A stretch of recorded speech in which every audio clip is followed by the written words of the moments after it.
bundan sonraki tehlike şudur. Azerbaycan'a sesleniyorum buna. Bakın çok önemli bir şey söylüyorum. O zaman Türklerin de mecburen İran yönetiminin bu PJA bir şey yapacağı yok. Türklere karşı katliama başlamak üzere olduklarına dair bana bilgiler geldi. İran'daki insanlardan. Kürt grupları değil, terör grupları. Şurayı çok iyi çizmemiz lazım. Burası Türkiye sınırı. Hep dikkat çektik. Programlarda da dikkat çektik ve şimdi gün yüzüne çıktı. Çünkü Türkiye'deki güçlerini çekti.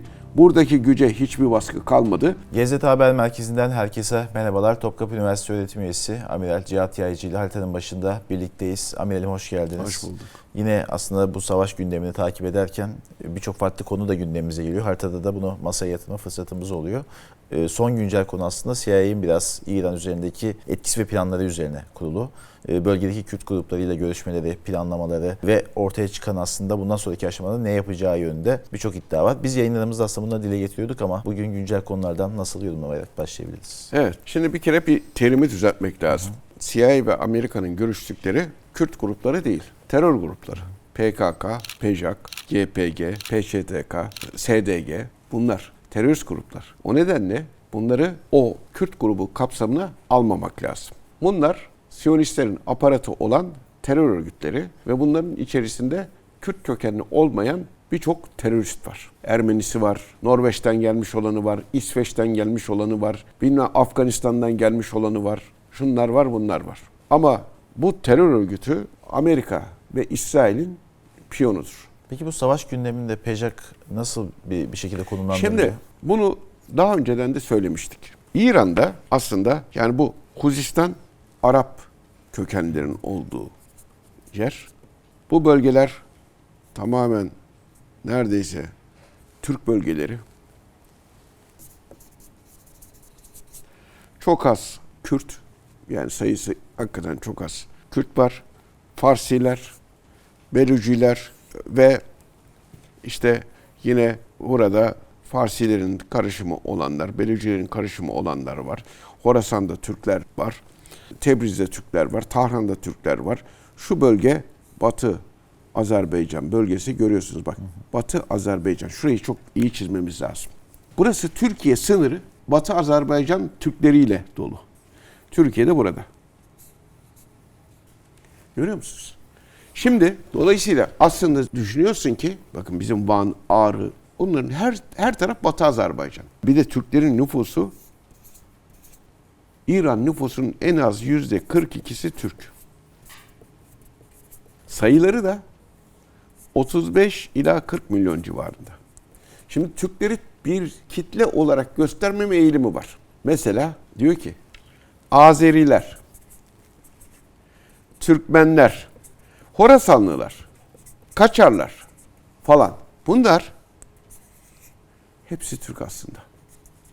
Ama küçük gruplar halindeymiş gibi sıralanıyor. Sanki ayrı etnik gruplarmış gibi. Sebebi ne bu küçük ayrı? Çünkü neden? Türkler bir araya gelmesin diye.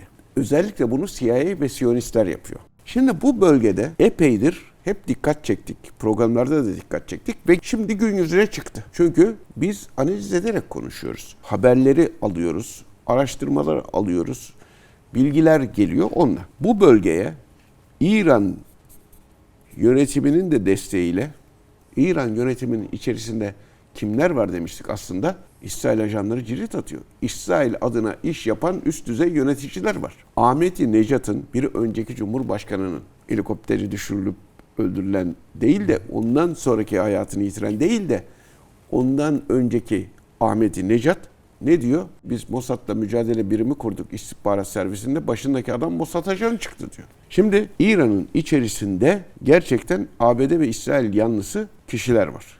Yöneticiler. Zaten bunu hiç unutmamak lazım. Fakat bunların etkisiyle bu bölgedeki Türkleri dışarıya atmaya çalıştılar.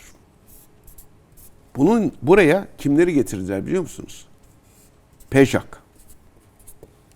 PJAK'ı getirdiler. PJAK şu Türkiye'nin sınır karakollarının bir kısmını da PJAK'a verildiği söylentisi vardı. Ki gerçekten Urumiye'de, Türk kenti Urumiye PJAK'ları getirdiler. Ve PJAK bir Kürt kentidir falan demeye kalktılar. Kürt değil aslında. Sakın ha Kürt-Türk çatışmasına dönüşmesin bu iş. Öyle değil. Bu Siyonistler bunu bir araç olarak kullanıyorlar. Yani Siyonistler. Bu Pejaklıların hiçbir onurlu bir duruşu yoktur. Bunlar buraya yerleşerek gördüğünüz gibi İsrail'in ve Amerika'nın adamlarıdır. Buraya geliyorlar. Yani artık halkımızın bunu görmesi lazım. PKK, PEJAK, PYD, YPG, SDG, PÇTK, Irak'ın kuzeyindeki yönetim, bunların hepsi Amerika ve İsrail'in aparatlarıdır. Bunu görüyorsunuz işte. Buraya Pejaklıları yerleştirdiler ve buradan kovmaya çalıştılar. Ve şimdi burasını sözde Roş Hilat. Roş Hilat onların deyimiyle Doğu Kürdistan. Rojava Batı Kürdistan.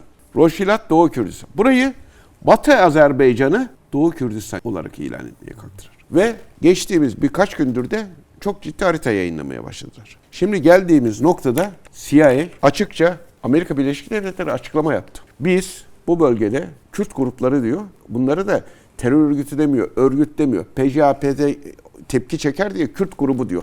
Hiç alakası yok. Buradaki bütün PKK, KCK altındaki tüm örgütleri, 5 tane örgütü İran'a saldırı başlamadan önce biliyorsunuz bunlar bir araya geldiler ve ittifak oluşturduk dediler. Her şey tıkır tıkır işliyor. İran'a saldırı oluşmadan önce bu plan bunları bir araya getirme ve bu örgütü buraya sevk etme ve bu örgütü yönetime karşı, İran'a karşı İsrail emellerine, Siyonist emellerine uygun şekilde kullanma süreci başlamıştı. Şimdi burada Türkler mesela Sulduz diye bir ilçe var Urmiye'nin orada. Sulduz'da ve birkaç ilçede, Urmiye'nin birkaç ilçesinde Türklere karşı katliama başlamak üzere olduklarına dair bana bilgiler geldi. İran'daki insanlardan. Yani bu Pejaklılar katliam yapacaklar diye. Halk korku içerisinde. Türk milleti, oradaki Türk halkı korku içerisinde. Aslında herkes korku içerisinde. Çünkü Siyonistlerin acıması yok. Bunlar da Siyonistlerin aparatı. Şimdi dikkat edin. Ne zaman bir dışarıdan zorlamayla çözüm süreci gibi bir süreç olduğunda, mesela 2009-2015 süreci. Örgüt Irak'ta rahatlıyor. Türk Silahlı Kuvvetleri operasyon yapmıyor. Dolayısıyla üzerindeki baskıdan kurtuluyor. Bir serbestiyet kazanıyor sınır ötesinde. Sınır içerisindeki güçlerini de bakın çok önemli bir şey söylüyorum. Ben Türkiye'den çekiliyorum diyor. Türkiye'deki güçlerimi çekiyorum diyor. Ne zaman dedi bunu? 2009'da da dedi. 2009'da güçlerini çekti. Şimdi de Türkiye'den çekiliyorum dedi. Herkes de alkışladı. 2009'da Türkiye'den güçlerini çekti. Irak'ta da topladı. Bu hiç üzerine gelinmeyen terör örgütü güçlerini nereye sevk etti? Suriye'ye. Suriye'de parçalanmaya neden oldu mu? Suriye'nin neredeyse burası yarısını aldı mı? 1/3'ünü. Burada konuşlandı mı? Suriye'de de alan kazandı mı? Çünkü Türkiye'deki güçlerini çekti. Buradaki güce hiçbir baskı kalmadı. Rahatlıkla başka bir alana kaydırdı. Şimdi ikinci çözüm süreci. 2024 sonu 2025. 2026. Bu sefer de gene Türkiye'den güçlerimi çekiyorum dedi mi? Suriye'de de entegrasyon yapıyorum, anlaşma yapıyorum. Bak bilmem ne oluyor. Tamam bak herkes yerinde kalsın. Anlaşma yapıyoruz. 30 Ocak mutabakatı imzalandı Suriye'de. Ondan sonra biz ne haberini aldık? Onun öncesinde de vardı. Türkiye'deki güçlerini Irak'a, Suriye'deki güçlerini Irak'a ve oradan da İran'a sevk ettiği haberlerini almadık mı? Örgüt rahatlamıştı çünkü. Örgüt üzerinde baskı yoktu. Suriye'de de bir aslında Amerikalıların aracılığıyla saldırı olmayacak şekilde bir anlaşma imzalandı. Kısmi bir özellik kazandılar. 2 tane bölge o kadar büyük olmasa da kendileri açısından, hayal ettikleri açısından ama Haseke'de ve diğer yerlerde işte özellik niteliği kazandılar. Aynel Arap'ta falan. Bunlar şimdi ne oldu?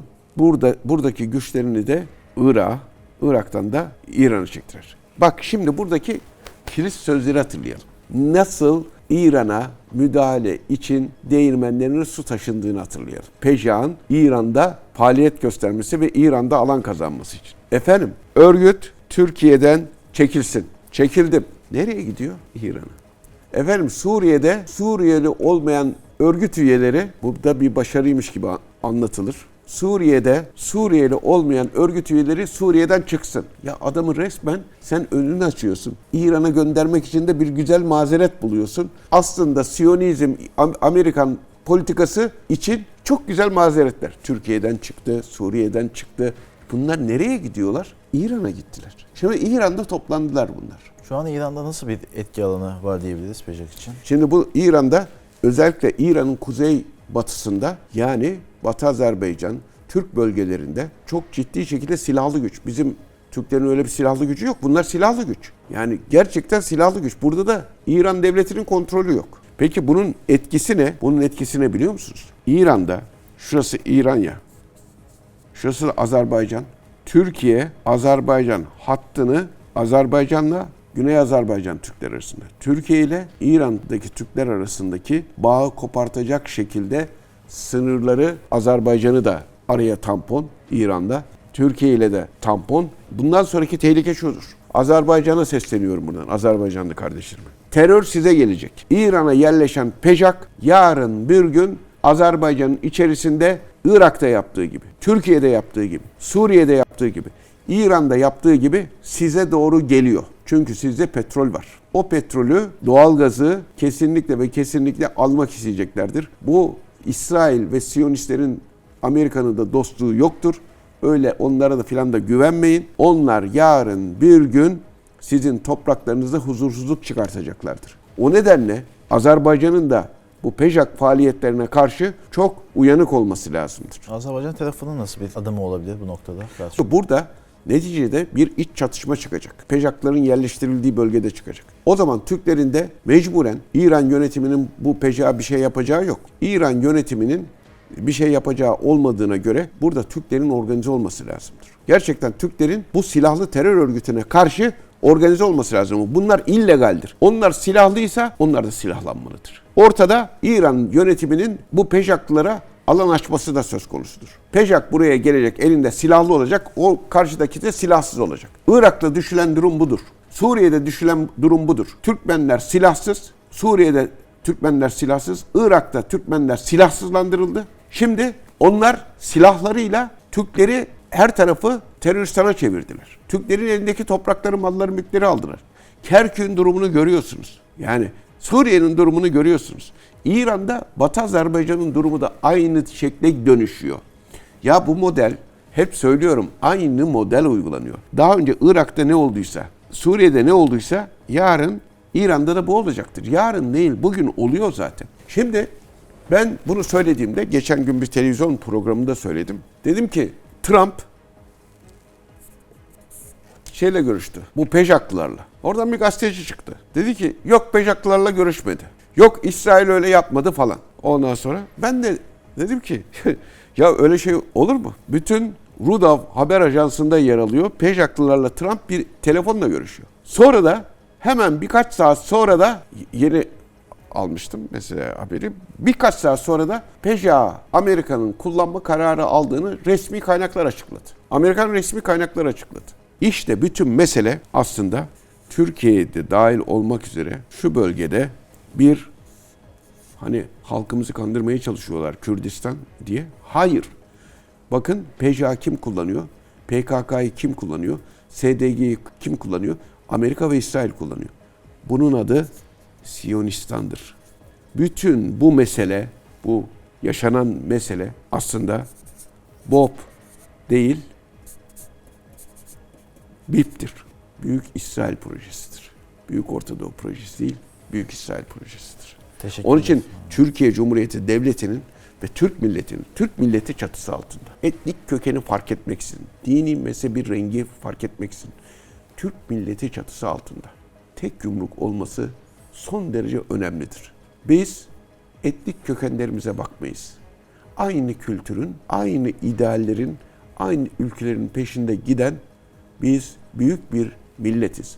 Bunun da milli kimlik adı Türk milletidir. Biz de gelişmeleri takip ediyor olacağız diye noktalayalım. Evet. Yayını bu noktaya kadar izleyenleri de GST YouTube kanalına abone olmaları yönünde çağrımızı yapalım. Şimdilik haritayı noktalayalım.